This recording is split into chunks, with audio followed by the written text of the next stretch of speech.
नमस्कार, स्वागत है आपका खबरों का पंचनामा में। मैं हूं आपके साथ खुशबू। हम लेकर आए हैं देश और दुनिया की 5 बड़ी खबरें, जिस पर चर्चा के लिए हमारे साथ स्टूडियो में मौजूद हैं कैपिटल टीवी के editor in chief doctor Manish Kumar. Doctor साहब, बहुत बहुत स्वागत है आपका। धन्यवाद। सबसे पहले नजर डालते हैं हेडलाइंस पर।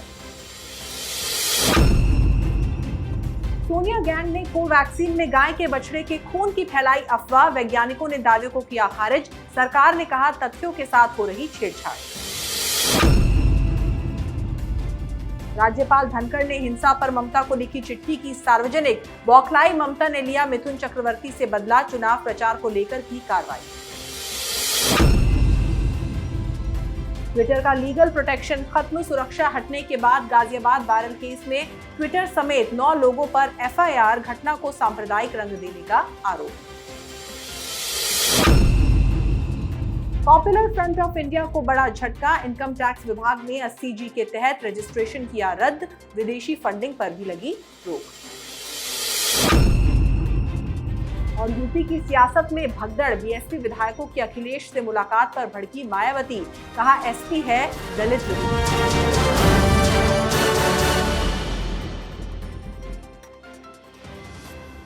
पहली खबर वैक्सीन पर एक्टिव अफवाह गैंग पर। कोवैक्सीन की कॉम्पोजिशन को लेकर सोशल मीडिया में सोनिया गैंग ने अफवाह फैला दी है कि इसे बनाने में गाय के नवजात बछड़े का सीरम इस्तेमाल हुआ है, मतलब कि वैक्सीन में बीफ है। हालांकि वैज्ञानिकों और सरकार ने इसे पूरी तरह से झुठला दिया है, लेकिन कांग्रेस नेता गौरव पांधी ने अफवाह फैलाई तो जैसे खलबली सी मच गई। डॉक्टर साहब, महामारी के समय कांग्रेस इस तरह की शर्मनाक हरकतें कर रही है।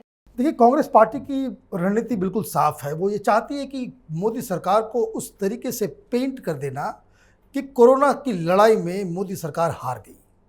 अब तक जिस तरीके से हिंदुस्तान बचता चला आ रहा है, सेकेंड फेज भी ओवर हो गया है, तीसरे फेज में हिंदुस्तान कब पहुंचेगा नहीं पहुंचे इसके ऊपर कयास लगाए जा रहे हैं। और इस बीच मोदी सरकार ने कहा कि हम पूरे वैक्सीनेशन का जो पूरा जिम्मा केंद्र सरकार लेगी और पूरे देश में वो मुफ्त में वैक्सीन लगाएगी। अब कांग्रेस पार्टी की रणनीति शुरू से इस बात की रही है कि लोग वैक्सीन ना लगाएं। जब पहली बार वैक्सीन जब आया तो उसमें कांग्रेस पार्टी की तरफ से कहा गया कि ये ठीक नहीं है। तो वैक्सीन हेजिटेंसी क्रिएट करना, अविश्वास पैदा करना लोगों में, इस वजह से पहले फेज में जो वैक्सीनेशन हुआ उसमें हर जगह लोगों में एक डर समाया हुआ था। लोग आगे बढ़ के वैक्सीन नहीं ले रहे थे।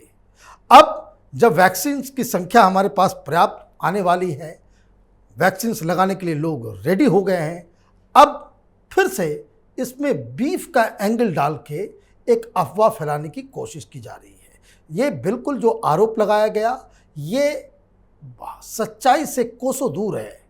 बीफ के जो बछड़े का जो सीरम है उसका इस्तेमाल कुछ और काम के लिए किया जाता है। जो फाइनल प्रोडक्ट जो वैक्सीन है उसमें नाम मात्र का भी जो बछड़े के सीरम की बात हो रही है वो नहीं होती। ये सारे वैज्ञानिक एक साथ आकर के इस खबर को उन्होंने कहा कि भाई ये गलत बात है।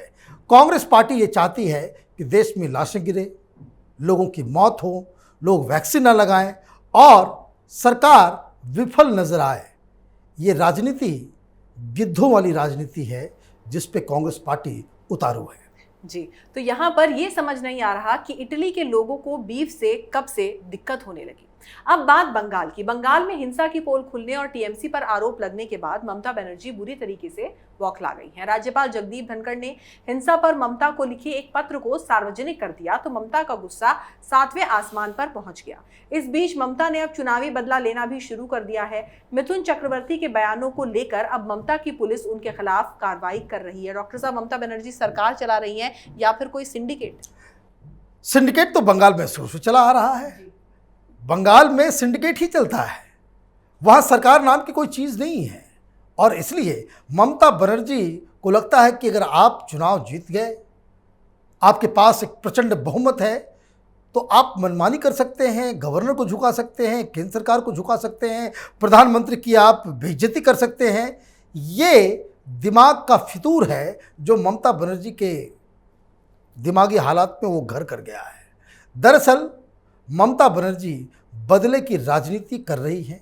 जिन लोगों ने ममता बनर्जी के साथ वोट नहीं दिया, टीएमसी के खिलाफ प्रचार प्रसार किया, वो चाहे आम हो चाहे वो खास हो, सबको चुन चुन कर उनसे बदला लिया जा रहा है।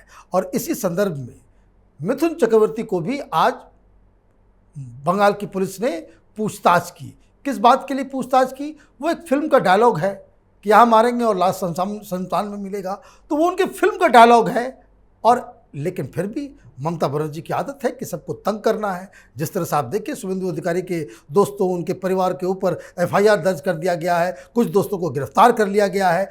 तो ये बदले की राजनीति ममता बनर्जी वो करती आ रही हैं। लेकिन देखना ये है कि केंद्र सरकार इसके जवाब में क्या काम करती है। क्या आर्टिकल 356 वहाँ पर लगाती है, या फिर उनके जो कार्यकर्ता मर रहे हैं, जो 300 से ज़्यादा महिलाओं के साथ मोलेस्टेशन हुआ, 26 से ज़्यादा महिलाओं के साथ बलात्कार हुआ और 40 बीजेपी कार्यकर्ताओं की जो निर्मम हत्या कर दी गई सिर्फ इस बात के लिए कि इन्होंने तृणमूल कांग्रेस का विरोध किया था। तो अब बॉल जो है वो केंद्र सरकार के पास है कि केंद्र सरकार इसके खिलाफ क्या एक्शन लेती है। जी, तो ममता बनर्जी को ये पता होना चाहिए कि चिट्ठी सार्वजनिक होने से कोई फर्क नहीं पड़ता, बंगाल में क्या कुछ हो रहा है ये सबको पता है। अगली खबर, ट्विटर पर भारत में कानून की धज्जियां उड़ाना ट्विटर को काफी महंगा पड़ गया है। और सबसे पहले सीएम योगी ने ट्विटर पर शिकंजा कसा। गाजियाबाद पुलिस ने ट्विटर समेत 9 लोगों के खिलाफ FIR दर्ज की है। मामला एक बुजुर्ग की पिटाई के वीडियो को लेकर भगवान राम के नाम को बदनाम करने का है। असल में ट्विटर ने अब तक IT कानूनों को लागू नहीं किया है, इसलिए अब उसे भारतीय कानून के तहत सुरक्षा भी नहीं मिल सकती। डॉक्टर साहब, ऐसा लग रहा है कि अपने ही बिछाए हुए जाल में ट्विटर अब फंस गया है। देखिए, ट्विटर को कन्फ्यूजन हो गया था कि वो जिस तरीके से अमेरिका में राष्ट्रपति डोनाल्ड ट्रंप के अकाउंट को बाकायदा बैन कर दिया, उस पर प्रतिबंध लगा दिया, कई देशों में इस तरह से वो मनमानी कर रहा था, तो उसे लग रहा था कि भारत में भी वो उसकी मनमानी चल जाएगी। हिंदुस्तान ने एक नए कानून के साथ सोशल मीडिया को कंट्रोल करने की कोशिश की है। सारे जो प्लेटफॉर्म्स हैं उन्होंने मान लिया। ये ट्विटर को विपक्षियों का इतना साथ मिल रहा है, राहुल गांधी हों, कम्युनिस्ट हों, ये तमाम तरह के ये जो शाहीन बाग वाले हैं, किसान आंदोलन वाले हैं, ये टूल किट गैंग का जो समर्थन मिल रहा था, इसलिए इनका दिमाग खराब हो गया था। उनको लगा कि वो बिना कानून माने हिंदुस्तान में वो ऑपरेट कर सकते हैं। और इसलिए जो उनको डेडलाइन दिया गया था कि आपको ये बातें, जो हिंदुस्तान की जो नए कानून है उसको मानना है, उन्होंने ये फैसला लिया कि वो इस कानून को अभी थोड़ा सा नहीं मानेंगे। इस बीच खबर आ गई गाजियाबाद से कि एक, जिसको कह सकते हैं फेक वीडियो, जिसकी कोई सच्चाई नहीं है, कि एक बूढ़े 70 साल के मुस्लिम बुजुर्ग को लोग पिटाई कर रहे हैं। ये खबर फैला दी गई ट्विटर के ऊपर कि उसको जय श्री राम बुलवाया जा रहा था। तो ये एक दंगा भड़काने की एक जो साजिश रची जा रही थी, उस पर योगी सरकार ने ट्विटर को कायदे से घेरा है। उनका नाम FIR में दर्ज कराया गया है और उनको एक आरोपी की तरफ पेश किया गया है। जिस तरीके से खबरें आ रही हैं कि जो तमाम लोग जो ट्विटर पे इस तरह के अफवाहें फैला रहे थे, उनकी गिरफ्तारी होगी, तो यकीन मानिए कि ट्विटर के भी बहुत सारे अधिकारी उत्तर प्रदेश पुलिस के हत्थे चढ़ने वाले हैं। जी, तो ट्विटर ने भारत को बहुत ही ज्यादा हल्के में ले लिया था। ट्विटर को ये पता होना चाहिए कि हिंदुस्तान पहली बात तो किसी को छेड़ता नहीं है, लेकिन जो हिंदुस्तान को छेड़ता है, नरेंद्र मोदी उसे छोड़ते नहीं है। अब बात इस्लामिक कट्टरपंथी संगठन PFI की। इनकम टैक्स विभाग ने PFI यानी कि पॉपुलर फ्रंट ऑफ इंडिया को बड़ा झटका दिया है। उसने PFI का 80G रजिस्ट्रेशन कैंसिल कर दिया है। IT रूल्स के उल्लंघन के आरोप में ये कार्रवाई की गई है। इनकम टैक्स विभाग का कहना है कि PFI भाईचारा और मित्रता को खत्म करने वाली गतिविधियों में शामिल है। डॉक्टर साहब, नफरत फैलाने वालों के खिलाफ ऐसी ही कार्रवाई होनी चाहिए। देखिए, कार्रवाई तो बहुत ही कम है। PFI को तो सीधे बैन करना चाहिए, क्योंकि PFI वो संगठन है जो अपने पुराने अवतार में ये सिमी हुआ करता था। कांग्रेस पार्टी ने उस पर बैन लगाया था, चिदम्बरम ने उस पर बैन लगाया था। किस लिए बैन लगाया था? क्योंकि इससे जुड़ा हुआ कुछ संगठन, इंडियन मुजाहिदीन, वो हिंदुस्तान में बॉम्ब ब्लास्ट कर रहा था, आतंकी गतिविधियों में शामिल था, इसलिए उस पर बैन लगाया गया। ये लोग कोर्ट का दरवाज़ा खटखटाए, फिर भी उसको बैन कर दिया गया। जब वो बैन हो गया तो इन लोगों ने नए नाम से फिर से, वो तमाम लोग वही हैं जो सिमी में हुआ करते थे, इन लोगों ने PFI का गठन कर दिया। अब एक NGO की तरह आपने उसको रजिस्टर करवाया। 80G का मतलब ये होता है कि आप सरकार से आप ये परमिशन ले लेते हैं कि विदेश से पैसे आ सकते हैं। तो विदेश से वो पैसा आ रहा था। ये पूरी घटना इसलिए की गई है क्योंकि जो शाहीन बाग के बाद जो लगातार जो सीए प्रोटेस्ट उत्तर प्रदेश में चल रहा था, उस समय पीएफआई के ऊपर ये आरोप लगा कि एक ही दिन में 200 करोड़, उस दौरान 200 करोड़ रुपए निकाले गए और पीएफआई के द्वारा इन जो लोग, जो उनके जो स्लीपर सेल्स हैं, जो आंदोलन करने वाले हैं, उनको वो बांटे थे। अब देश विरोधी गतिविधियों में ये पहले से भी शामिल थे। दिल्ली में जो दंगा हुआ उसमें भी पीएफआई के ऊपर आरोप लगे।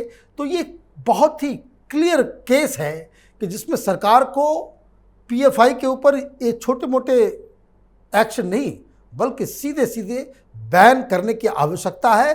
और इस बार जो बैन लगे तो सिमी की तरह उन्हें छोड़ नहीं दिया जाए। जिस तरीके से सिमी पे बैन लगाया गया, पीएफआई पे भी बैन लगे और उन तमाम लोगों को जो इसमें शामिल हैं उनके खिलाफ अलग से कार्रवाई हो। जी, आखिरी खबर यूपी की सियासत पर। यूपी में मायावती और अखिलेश के बीच उठापटक चल रही है। बीएसपी के विधायक और बड़े नेता अखिलेश की शरण में जा रहे हैं तो मायावती भड़क उठी हैं और यूपी की सियासत में बुआ भतीजे की जंग तेज हो गई है। बीएसपी प्रमुख मायावती ने समाजवादी पार्टी को दलित विरोधी करार देते हुए जोरदार हमला किया है। डॉक्टर साहब, यूपी के चुनाव से पहले बयानों की जंग तेज हो गई है। देखिए, यूपी में अब चुनाव की तैयारी शुरू हो गई है। एक तरफ जो उम्मीदवार हैं वो अलग अलग अपना अपना ठिकाना ढूंढ रहे हैं। भारतीय जनता पार्टी में भी हलचल है। समाजवादी पार्टी बीएसपी को तोड़कर 9 एमएलएस को अपने में शामिल करना चाहती हैं। और जब ये खबर मायावती तक पहुंची तो उन्होंने कहा कि भाई, मायावती का पुराना ये कि भाई जो भी बीएसपी के साथ इस तरह का काम करे वो एंटी दलित है। तो ये उनका अपना लुकआउट है, उनकी राजनीति का ये हिस्सा है। लेकिन बड़ी बात ये है कि यूपी के अंदर अभी 8-9 महीने अभी चुनाव के बाकी हैं, लेकिन जो चुनावी गतिविधियां होती हैं, जो इलेक्टोरल पॉलिटिक्स से जुड़ी हुई जो खबरें जो आनी चाहिए वो अब आनी शुरू हो गई। मतलब ये कि सारे लोग अब अपनी अपनी तैयारी में जुट गए हैं। जी डॉक्टर साहब, बहुत बहुत शुक्रिया इस तमाम जानकारी के लिए। धन्यवाद। तो खबरों का पंचनामा में आज के लिए बस इतना ही। देश विदेश की बाकी खबरों और उनके सटीक एनालिसिस के लिए आप देखते रहिए कैपिटल टीवी। हमें लाइक करें, शेयर करें और कैपिटल टीवी को सब्सक्राइब करें। नमस्कार।